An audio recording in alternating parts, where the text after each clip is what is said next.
Estimados participantes de la materia o unidad curricular de prácticas civiles. De mi parte, le doy la bienvenida a nuestros encuentros sincrónicos, en la cual pues arrancamos con la tarde de hoy. Los otros dos, la coordinación nos indicará el momento en que tengamos, y por lo menos es el proyecto. El trimestre pasado se logró hacer, vamos a ver si lo repetimos en este trimestre, realizar dos visitas institucionales, una ante una oficina del SAREN, que por ENAP pues me han prestado la colaboración en la Notaría Pública Cuarta, y la otra sería ante un tribunal. ¿Con qué fin? Con el fin de ya ir ustedes conociendo cuál va a ser su campo de trabajo. Porque precisamente acá en prácticas civiles, lo que nos vamos a dedicar, de mi parte, a enseñar y ustedes a aprender, a el trabajo que hacemos nosotros los abogados, que es la redacción documental. Porque eso es lo que hacemos, redactar, hacer documentos de negocios, de conflictos, hasta muchas veces llevar a cabo realización de actas. Y todo eso, pues naturalmente lo hacemos en el idioma castellano y siguiendo los parámetros de la ley. Bueno, en cuanto a mi nombre, pues ya prácticamente esta es la culminación de lo que es todo el ciclo del derecho procesal. Se comenzó con la teoría general del proceso, luego se dio procesal 1, procesal 2 y culminamos ya con las prácticas civiles. Por lo tanto, pues la mayoría me debe conocer. Sin embargo, si hay alguno que, bueno, se le ha olvidado, pues mi nombre es la doctora Zulay Mercedes González Contreras, de profesión abogado, con experiencia de 30 años en el ejercicio profesional y con estudio de posgrado en procesal civil, criminalística y gerencia vertical, que es la maestría que actualmente tengo. Pero lo que más me interesa es que veamos en la lámina la planificación. Ahí ya tienen, por lo menos para ya esta semana, pues tienen que comenzar con el primera actividad, la redacción de los distintos documentos. Estos tres primeros comprenden a los documentos de venta, tanto de bien mueble como de bien inmueble, y un contrato de arrendamiento. Luego vamos en el segundo documento, lo relacionado con el contrato de la sociedad civil, la constitución de hipoteca, el contrato de mandato y poder. ¿Por qué voy a dedicarme al mandato y poder también? Porque es que ese es el documento en el cual, sobre todo el Poder Judicial, el que las partes, los clientes, nos dan a los abogados para que los representemos en los juicios. Y vamos, la segunda parte, las dos siguientes unidades, con los documentos que van a los tribunales. Es decir, ya conocemos cuáles son esos actos procesales en los cuales realizan las partes. El acto de la demanda, el acto de la contestación, el acto del escrito de pruebas, el acto del informe y un modelo que ustedes van a tener, muchas gracias, de un escrito de recurso de casación. De recurso de casación. Que no es que vamos a aprender a redactar, pero sí por lo menos para que ustedes conozcan cómo es que ese documento se hace y naturalmente tengan su borrador, porque ya por lo menos en últimas sentencias ese requisito de los 5 años pues prácticamente fue derogado y ahora se permite pues el ejercicio del recurso de casación el abogado una vez tenga su título de abogado. Lo que sí tiene la constancia es tener el título de abogado. Título de abogado, y la constancia pues se la otorga el respectivo gremio de abogados del Estado. Bien, de todas maneras, pues con la lentitud que hay en los procesos, pues prácticamente los 5 años se cumplen entre la primera instancia y la apelación. Y ya cuando intentan el recurso de casación, ya tienen el tiempo para ejercer. Pero ya eso, pues, se suprimió, lo que sí, por lo menos, que sea abogado, libre ejercicio, y por lo menos también en algunos casos que tenga actividad docente, que funcionario que haya ejercido la judicatura, esa cuestión. Pero por lo menos lo que más interesa es que sea abogado en ejercicio y por lo menos maneje bien lo que es la técnica de un recurso de casación. Bien, entonces, sin más preámbulo de lo que es la planificación, entramos ahora sí en materia. Bien, capacitación y redacción documental. Bueno, acá lo importante es de que cuando ya ejercemos nuestra profesión de abogado, pues una de las actividades que se hace cuando estamos, como se dice, novatos en esto, es la redacción de documentos. Y esa redacción de documentos nace precisamente porque las personas, dentro de sus actividades económicas, pues realizan negocios jurídicos.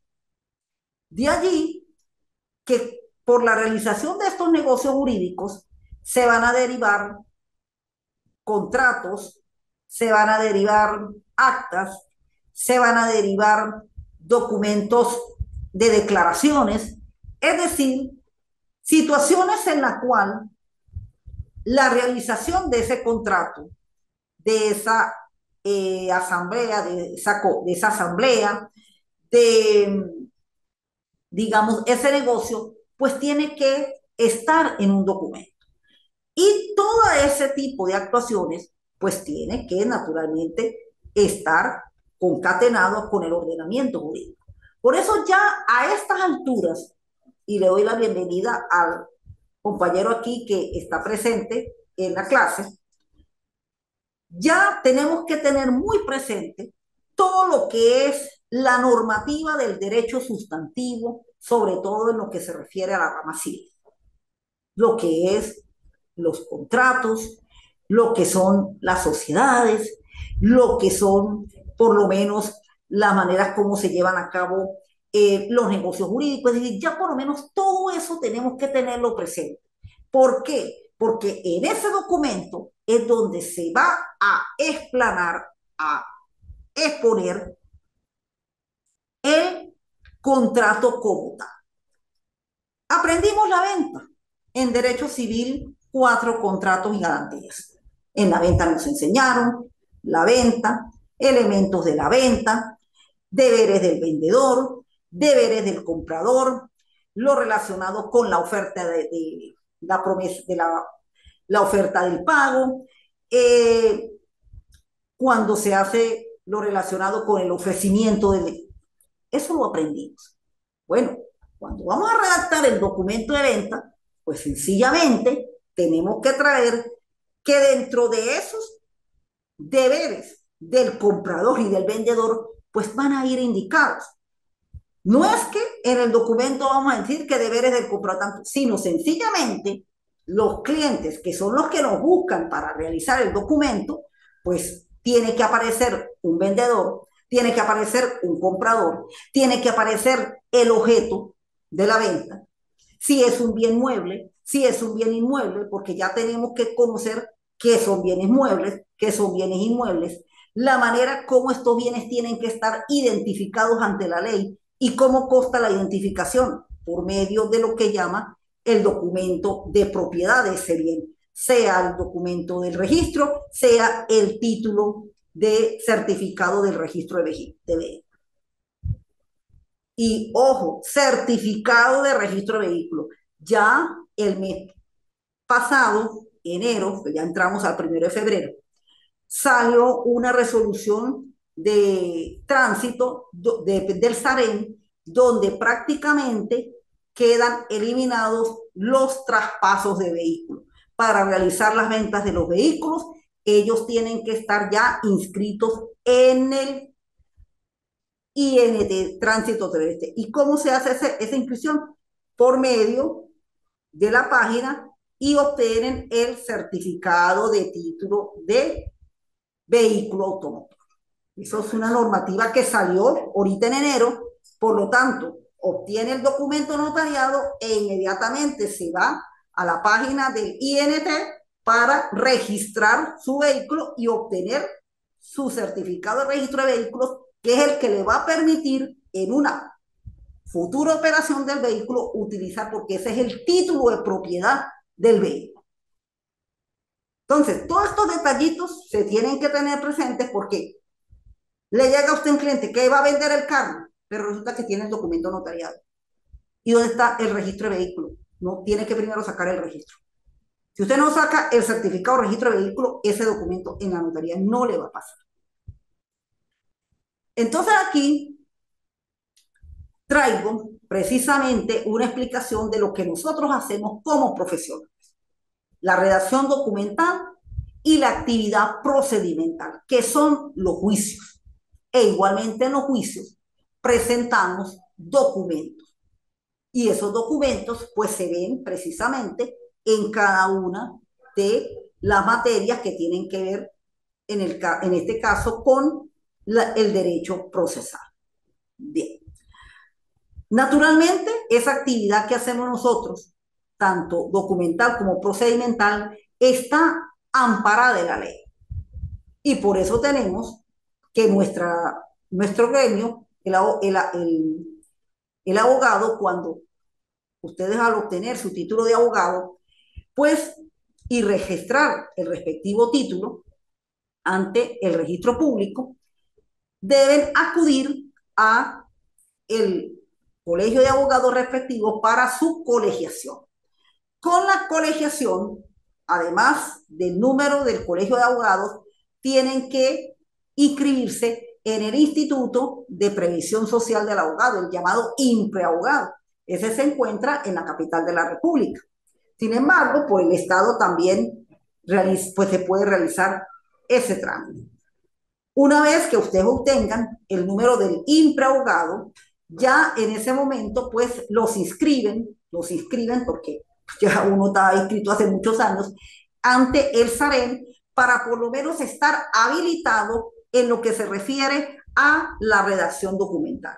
Porque además de la ley del abogado, tenemos la ley de registro y de notarías. Y en la ley de registro y de notarías, en el artículo 3, expresamente establece que todos los documentos que van tanto a las instancias registrales y notariales deben ser redactados y firmados por abogado inscrito en el gremio respectivo, inscrito en la colegiación respectiva. Debe estar inscrito, porque usted puede tener el título de abogado, pero si usted no se inscribe ante el INPREAbogado, pues no puede llevar a cabo esa actuación.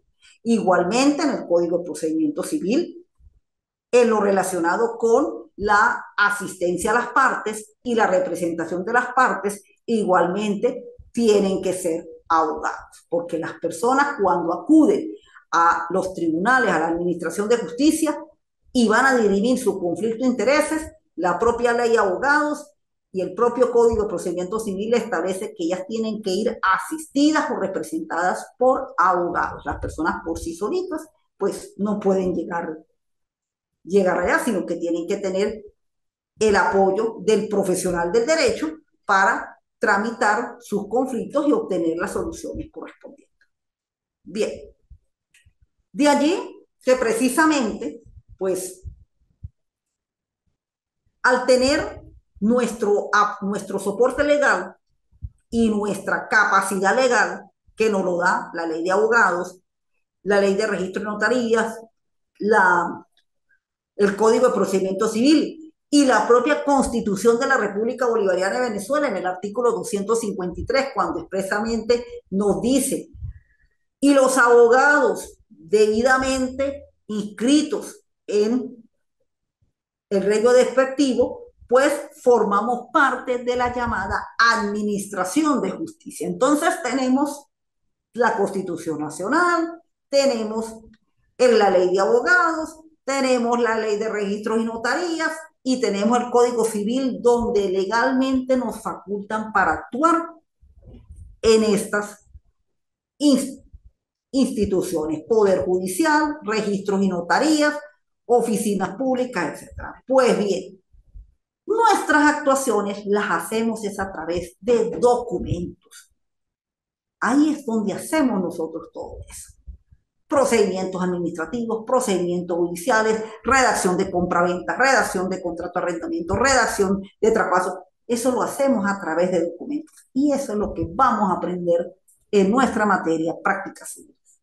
Lo que vamos a hacer. Y en la medida en que tengamos claridad, conozcamos el marco legal y hasta elegancia para hacer eso, pues el trabajo nos va a salir. Y sobre todo el asesoramiento a las personas, porque esos documentos van acompañados de soportes. Esos documentos no van solos. Primer elemento fundamental, cuando se va a la revisión de documentos, hay que llevar la cédula de identidad. La fotocopia de la cédula de identidad, esa cédula de identidad tiene que estar vigente. Si ustedes le ven la cédula de identidad a la persona, mire, amigo, arregle su cédula, porque su cédula, si usted lleva la cédula vencida, el documento no va a pasar. Entonces, algo tan sencillo como decirle a la persona, mire, su cédula de identidad vigente.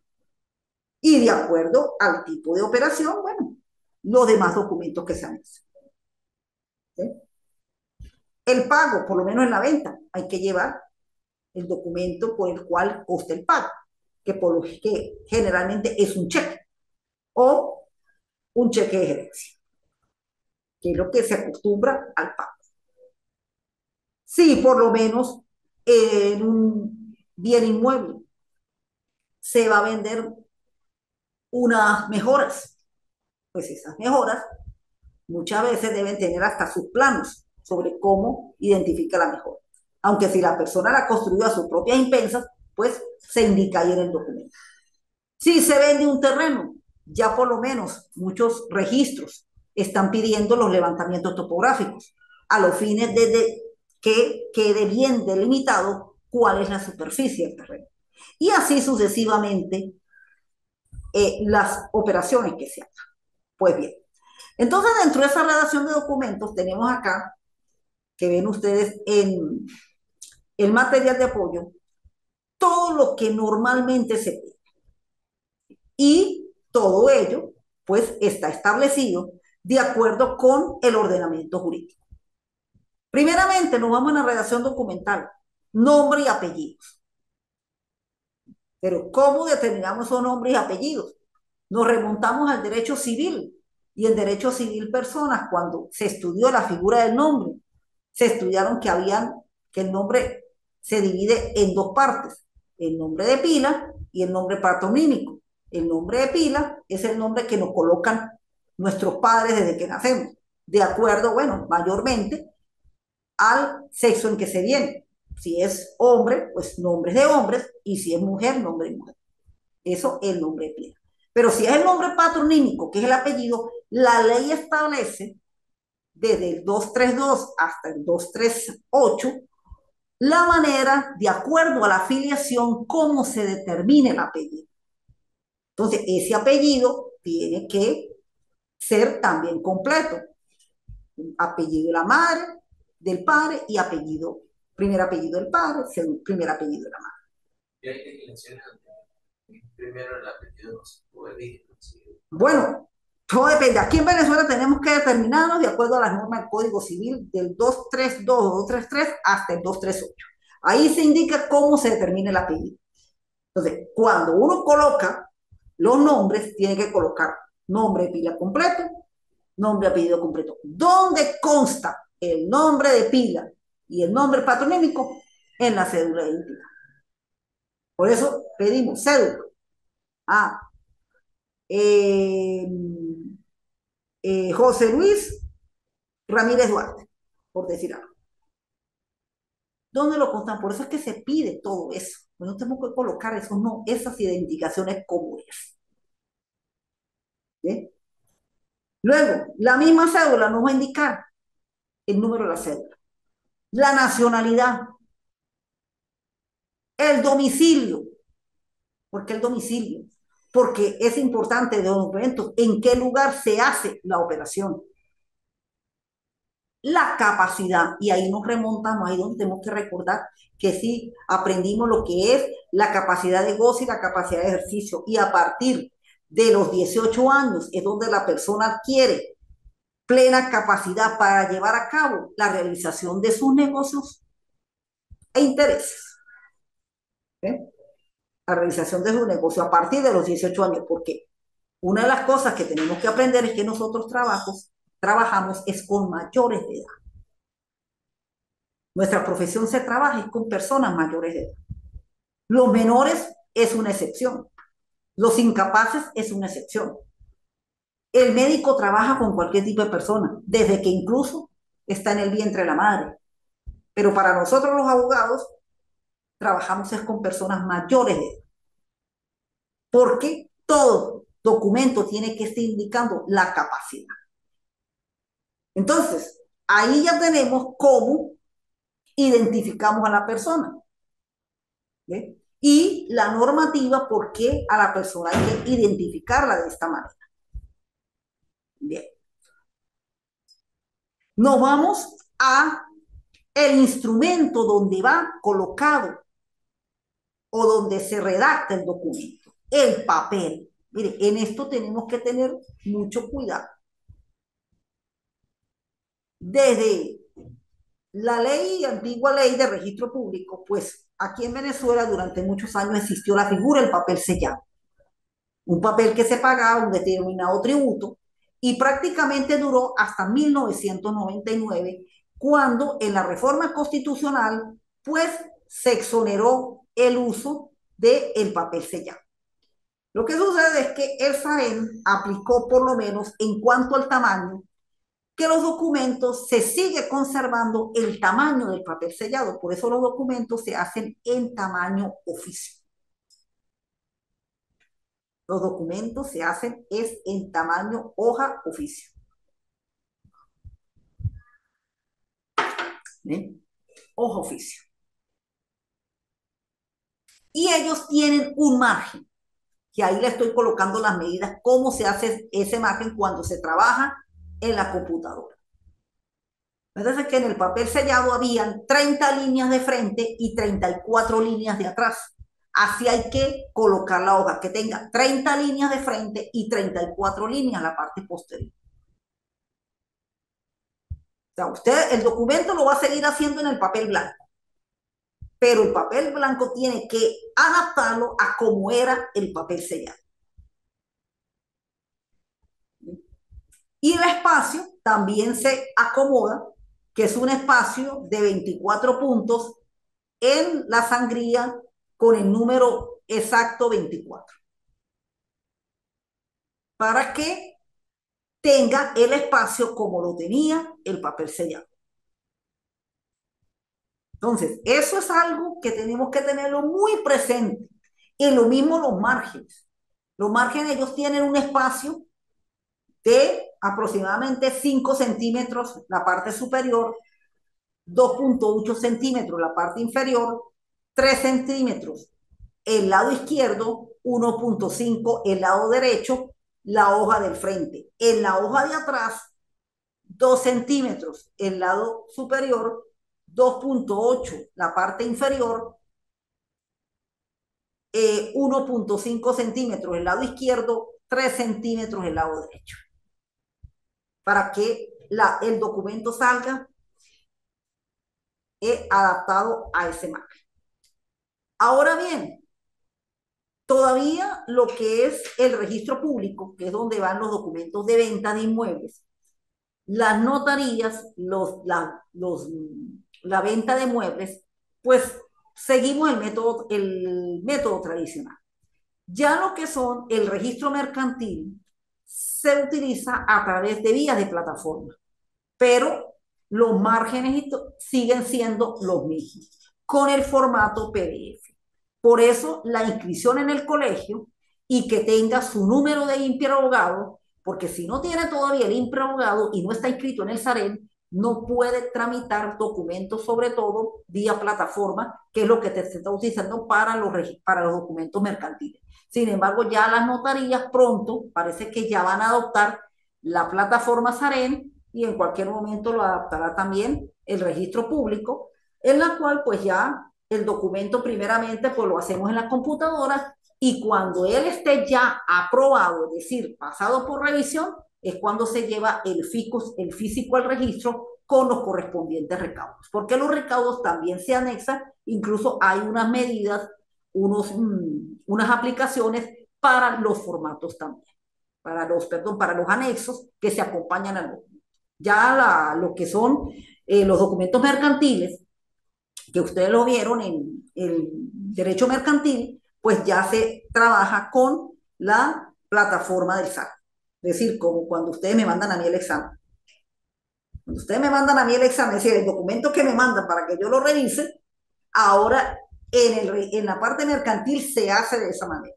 E incluso ya tiene que mandarlo en PDF. Yo por lo menos no, todavía no, que no se acostumbren tanto al PDF. Claro, a la final tienen que mandarlo en PDF porque primero para uno corregirlo y hacerle de las correcciones, de la ortografía y esa cuestión, pues en Word le aparece el error. En PDF no le aparece. Pero yo por lo menos les recomiendo de que ya cuando se sientan ustedes bastante duchos, bastante ya expertos en esto de la redacción documental, pues ahí sí, tranquilamente, inmediatamente lo colocan PDF. ¿Por qué siempre hay que tratar de tenerlos en Word? Porque el documento hay que hacerle revisiones. Desde el momento en que se lleva a esa oficina, lo revisan.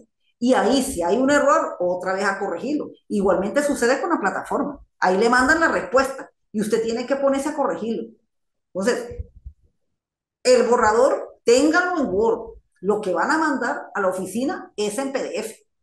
Pero el documento ténganlo en Word, porque si tienen que hacer una corrección, ahí mismo se lo hacen. Que el PDF, entonces tendrían que eliminarlo y de nuevo volverlo a hacer, porque el PDF si no acepta el tipo de corrección.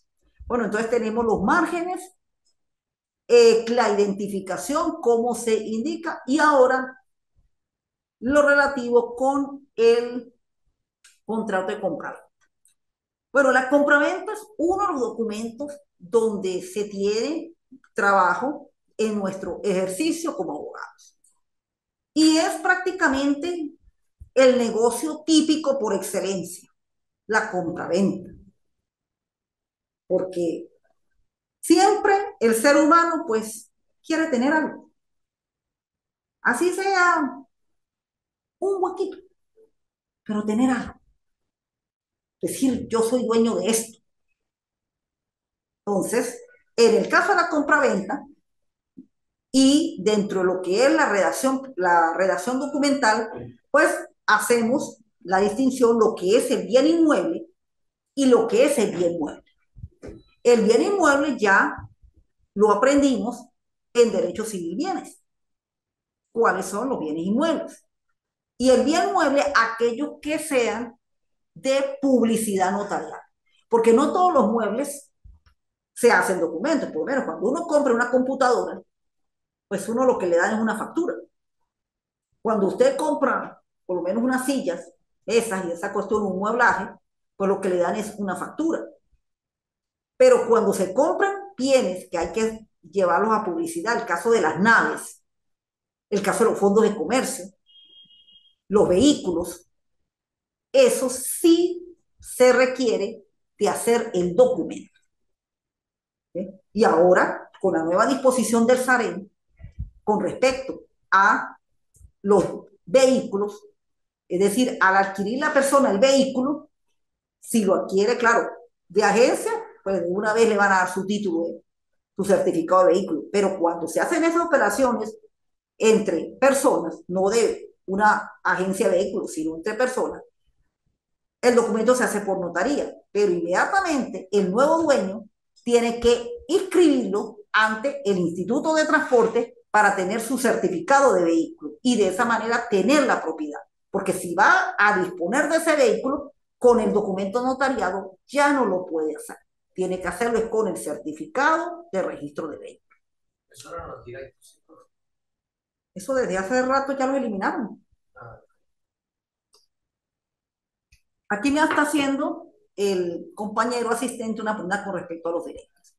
Primeramente, los directos es un fraude, porque el directo prácticamente era un montaje que se hacía. Claro, resolvía un problema, pero a futuro podía caer en un problema, porque no tenía el soporte. Y eso hay que tener el soporte. El nuevo documento que usted va a tener, el certificado de vehículo, ¿cuál es el soporte? La venta notariada. Y esa venta va a quedar dentro de los archivos del Instituto de Transporte. Porque cuando usted se mete e inscribe, dentro de los datos habrán datos del documento, número, folio, tomo, oficina de registral, oficina notarial, tal y tal y tal. Entonces queda inscrito. Cuando hacían el directo, ¿qué pasaba? Usted le pagaba a un gestor. Sí, es lo que hacía era un montaje y aparentemente aparecía legal. Pero, ¿dónde estaba el soporte? Muchas veces no lo pedían y muchas ventas pues se hicieron así. Pero ahora las nuevas ventas que se hagan, todas van a hacerse de esa manera. Y desde mi criterio profesional y jurídico, el directo es un fraude. Porque a la hora de la verdad, usted está sobre algo ilegal. Porque un vehículo no solamente es el adquirir y pagar. A él hay que tenerle su seguro. A él hay que pagarle sus impuestos. Entonces, va a tener una procedencia de mentira, una procedencia ilegal, cuando muchas veces eso termina convirtiendo en un problema. ¿Sí? Porque por lo menos el Estado deja de percibir impuestos por ese trámite.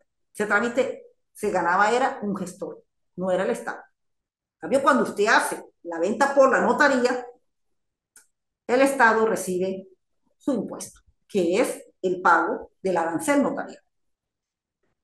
Y lo hacen A y B como son. Lo que sucede es que, claro, naturalmente, en la cual la emigración, tanta ida de gente, pues conllevó a que se proliferara mucho este tipo de actuación. Dejaban los carros, decía por allá, bueno, véndalo, sí, hágale un directo y ya con eso resolví. Pero a la larga constataron a los efectos de los registros de que había mucho carro y ante el instituto la data no era la que correspondía. Y a la hora de percibir los impuestos, pues en las oficinas notariales, pues no se estaba recibiendo lo que es. Y si algún día queremos arreglar a Venezuela, que sea que la podemos arreglar, porque esto se puede, pues hay que empezar por respetar la ley. Y la venta de este tipo de bienes, pues la ley nos indica cómo hacerlo. Lo que sí se tiene que es que Venezuela arregle su imagen internacional para que los que están allá envíen sus respectivos poderes a los que estamos aquí para que se hagan las ventas como tienen que ser. Pero para eso tiene que arreglarse el problema político. El caso por lo menos con los Estados Unidos. Con los Estados Unidos, ¿qué sucede? Sí, pero el que está allá en Estados Unidos puede estar ganando muy bien económicamente y viviendo muy bien eso. Pero si tiene bienes en Venezuela en este momento está atado de manos. No puede hacer nada. Tiene que resolver su problema migratorio, de que le den un permiso de venir a Venezuela, dejar poderes y ahí sí poder arreglar los bienes. Si tenía casas que quiere vender, si... por eso es que se ve mucho bien solo. porque esas personas para vender tienen que dejar poder y muchos se fueron y no dejaron ni poderes. Y entonces ahora, O pues, sea, vigencia tiene un poder, profe. ajá, ¿Qué vigencia tiene un poder? por ahí es, no, generalmente la ley no establece vigencia de poderes. Los poderes pueden durar el tiempo que deseen. Un poder lo otorga y termina cuando se revoca o que muera el mandante. Ahí dice el Código Civil la manera de extinguir los poderes, pero ellos no tienen límite de tiempo. ¿Sí? Que ahí van a crear, no, eso. Lo que sucede es eso, que por lo menos en el caso, de repente ya la gente de Colombia, pues ya puede mandar poderes, porque ya reanudaron relaciones Colombia y Venezuela, lo mismo, pero por lo menos en el caso de Estados Unidos, todavía no han reanudado relaciones, no se ha arreglado el problema entre estos dos gobiernos. Y mientras no se arregla el problema de los dos gobiernos, pues no funcionan los consulados, que es las instancias que tienen los, los gobiernos para que sus ciudadanos arreglen su situación de documentos. Por eso es importante los consulados, ¿no es que ahí es donde se puede arreglar? Pero fíjese, por lo menos los consulados de Venezuela, que hay todas esas oficinas están cerradas, mientras no se solucione este impasse político-diplomático que tienen estos dos gobiernos. Bien, entonces la compraventa, pues ya por lo menos desde el punto de vista del derecho sustantivo, se conoce qué es la compraventa, los requisitos de la compraventa, comprador, vendedor, deberes del uno, deberes del otro, el precio, cómo se hace el pago del precio, generalmente hay que indicar el instrumento cambiario, cheque, cheque de creencia, etc. Y en cuanto a lo que es la, la identificación del bien, pues eso se va a acreditar a través de la operación de venta que hizo el vendedor anteriormente. Puede aparecer, como les dije minutos atrás, de que pidan levantamientos topográficos, de que pidan planos, de que pidan, por lo menos aquí en casi todos los municipios de Venezuela piden la llamada carta catastral o certificación catastral, donde se determina más o menos el valor de cómo está costando los metros cuadrados de acuerdo a la zona donde esté ubicado el inmueble. La solvencia municipal también se pide, la constancia del impuesto de preventa en el caso de que la venta exceda de las 3.000 unidades tributarias, es decir, documentos anexos que van a acompañar y que se tienen que indicar en el documento. Bien, ahora pues nos vamos precisamente acá. Un modelo sencillo donde se indica en negrillas qué es lo que tiene que ir. Nombre del vendedor, su identificación.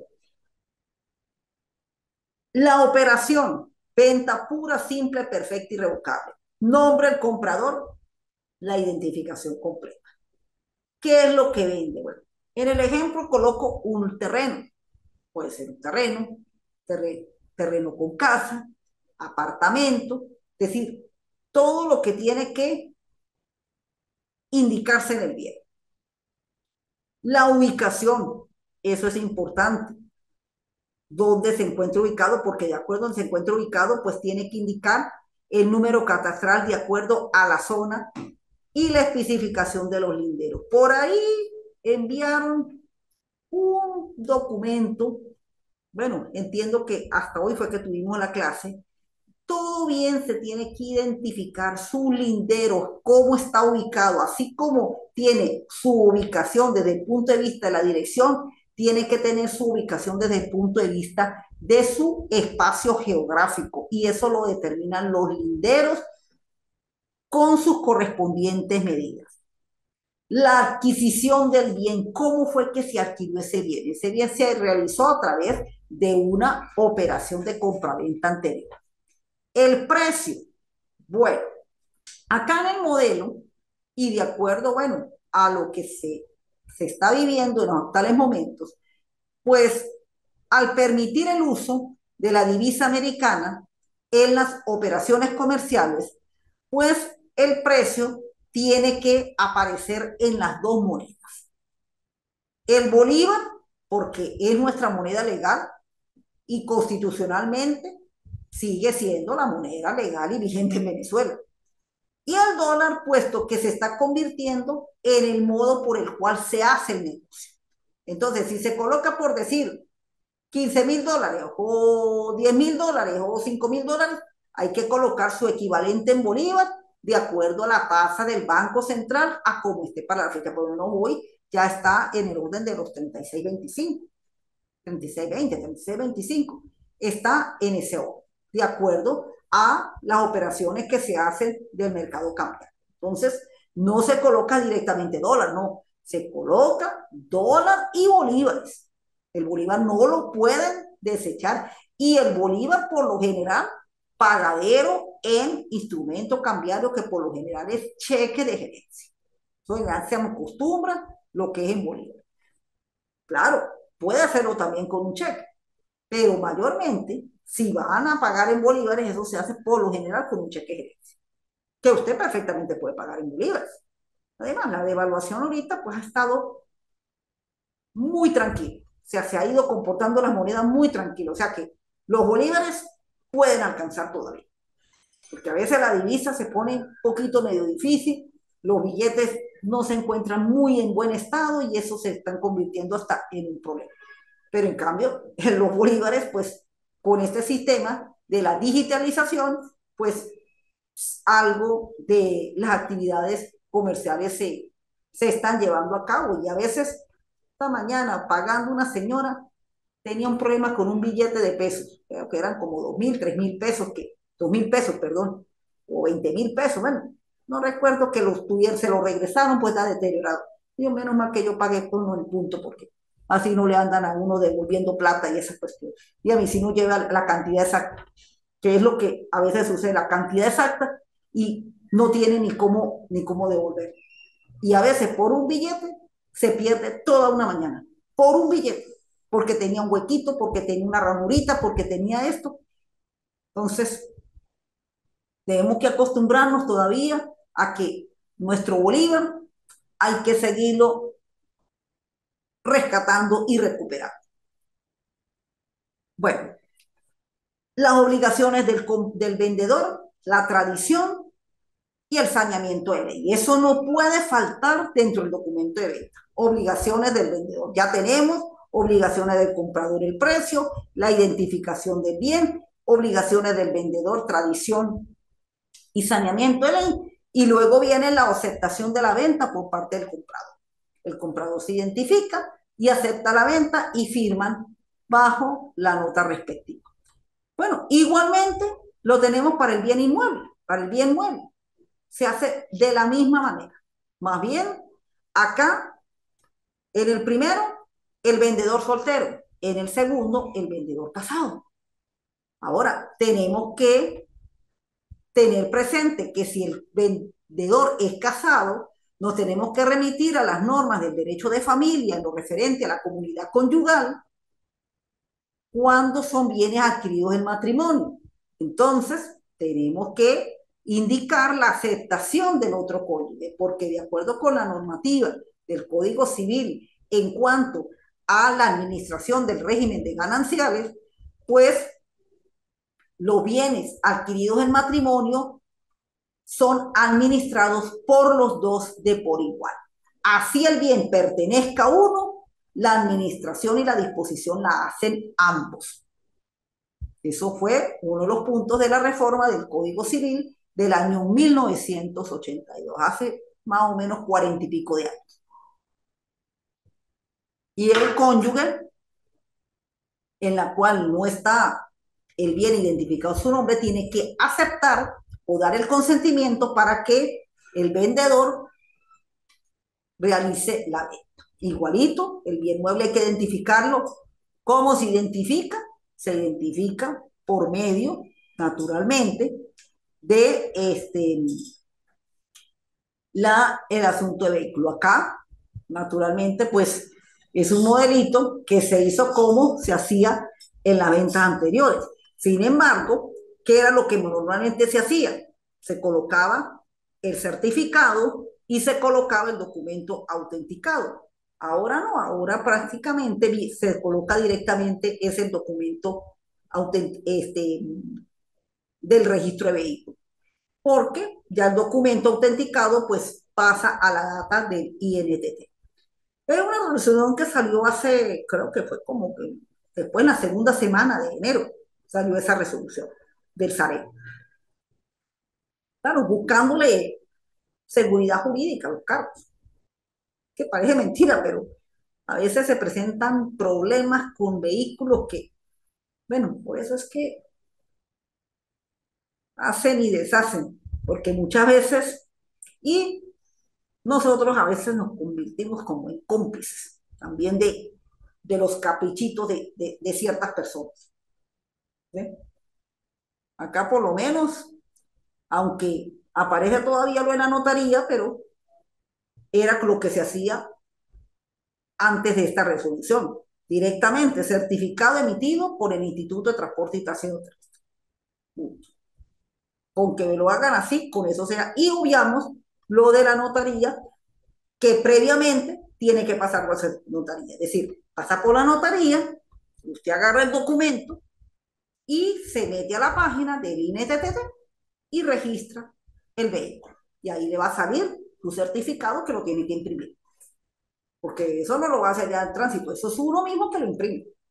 Para eso, pues, buscar un papelito un poco más fuerte, no una hojita de esas blancas, porque un papelito fuerte para que le dure, porque eso es para que le dure los años que. Ahora, si usted compra y vende, pues puede ser un papel común, pero si es para tener por muchos años, mucho tiempo, pues un papel como el papel que le daban a uno cuando uno lo retiraba de tránsito, de la oficina, por lo menos aquí en San Cristóbal está por detrás de uno de los cuarteles, estos de donde está Minfra, aparte de las obras y esa cuestión, por ahí es donde está el INTT. Igualmente sucede con la licencia. La licencia ahora prácticamente la imprime uno en su casa. En su casa imprime uno la licencia, teniendo color, la imprime en su casa. ¿Sí? Porque eso ahora pues se hace así. Igualmente sucede con el título del vehículo. Pero entonces buscar un papelito que sea fuerte, recomendarle a los clientes, mire, un papel fuerte para que el documento pues por lo menos se conserve. ¿Eh? Sin embargo, los documentos de compraventa y eso se conservan con el papel blanco. Dígame. Y el papel, y cuando eran con papel sellado, pues duraba más, porque ese papel sí era un papel bastante fuerte. Y con respecto al contrato de arrendamiento, y con esto pues ya damos punto final a nuestra clase, pues nos vamos a otro de los contratos, a otro de los negocios jurídicos que también tienen mucho campo de aceptación y de trabajo. Sobre todo a nivel ahorita de los inmuebles en la cual pues se ha rescatado la figura del contrato privado. ¿Por qué el contrato privado? Porque a raíz de la ley de arrendamientos de vivienda de inmuebles de uso residencial, pues este trámite de SUNAVI, de presentarlo a SUNAVI, de la aprobación de SUNAVI, se ha hecho demasiado largo. Entonces las partes pues han decidido hacerlo a través de documentos privados. Y nosotros los abogados pues también hemos hecho contratos a nivel de documentos privados porque todavía en el Código Civil aparece como norma supletoria la figura del contrato privado. Es más, muchas veces el contrato de arrendamiento puede ser hasta verbal. Puede ser hasta verbal. Lo que sucede es que para los efectos ya de procesos judiciales, pues hay que probar el contrato de arrendamiento con un justificativo de testigo. Pero hasta verbal se puede hacer el contrato de arrendamiento. Entonces, aquí en el contrato de arrendamiento, las partes, arrendador y arrendatario, pues establecen su negocio en base al uso y al disfrute del bien a cambio del pago de un canon de arrendamiento. Entonces, mayormente, este contrato se establece son por cláusulas. Cláusula primera, ¿qué es lo que da en arrendamiento? El bien inmueble. Generalmente, una casa, un apartamento, un local comercial, pero y hasta una habitación, porque la gente está buscando estas habitaciones. Lo digo por experiencia profesional que en la cual le presenta a uno alquiler de habitación. Una habitación. Segunda cláusula, la duración del contrato, que de acuerdo con la ley de arrendamiento de vivienda de uso comercial puede durar mínimo un año. O sea, mínimo. Había muchas prácticas, sobre todo antes de esta ley, que se colocaba 6 meses, pero lo extendieron mínimo un año. De ahí en adelante, bueno, lo que se estime, que por lo general, ¿qué hace? Se prorroga un año, un año, un año, un año. El canon, que es el pago que hace el arrendamiento en el contrato. Bueno, ya el canon igualmente se coloca en divisa. Aquí en el Táchira se utiliza mucho con peso, pero viéndolo bien, listo, cánones de $100, $150, $200 y una casa grande, $50, $40 si son habitaciones, o 300.000 pesos, 200.000 pesos, que es lo que más que todo se maneja, en la cual lo paga el arrendador al arrendatario, el arrendador. En cuanto a los inmuebles de uso comercial, cuando ellos van a la notaría, claro, aquí más que todo de un inmueble, ese canon de arrendamiento tiene que tener las dos divisas, la divisa extranjera y la divisa venezolana, de acuerdo a la tasa del Banco Central de Venezuela, porque todo documento que vaya a la notaría o al registro tiene que tener la moneda venezolana. En el caso de los contratos privados de arrendamiento, bueno, se coloca la divisa. Y si termina el arrendamiento, pues ese contrato se termina y no se va a presentar ninguna cuestión de desalojo ni nada por el estilo, pues no hay problema. Pero si se va a hacer por lo menos el que en este momento más se hace por notaría, que es el del mueble de uso comercial, tiene que colocar la divisa y el monto en bolívares. O sea, si alguno, este ejemplo, pues es de una habitación, pero puede hacerme alguno de un local, puede hacer alguno de un apartamento, puede ser alguno de pasaje. El contrato de arrendamiento sí es de un bien inmueble. Entonces, porque los bienes muebles, por lo menos, este, por ahí se está que iban a retomar, hay algunos que por uso en un tiempo se alquilaban vehículos, hubo un tiempo donde se alquilaban los vehículos y esa cuestión, pero eso pues, aquí en el Táchira no se volvió a escuchar eso, todavía creo que en Estado Nueva Esparta, en Margarita, como que se alquilan carros, pero Margarita pues es una ciudad es turística, es por lo tanto pues sí, ese mercado de carros de alquiler todavía se está dando.